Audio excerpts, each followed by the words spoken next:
છે. માતા છે ગુજરાતની ધરતી, વતનની એ માટી છે. એ માટીમાં મૂળ છે મારા, ભાષા મારી ગુજરાતી છે. ભાષા મારી ગુજરાતી છે.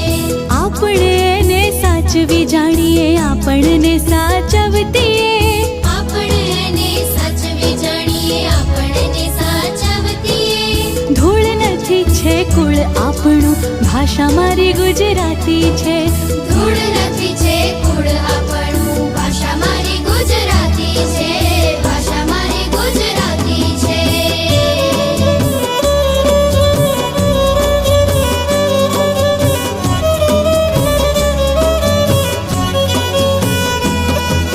ये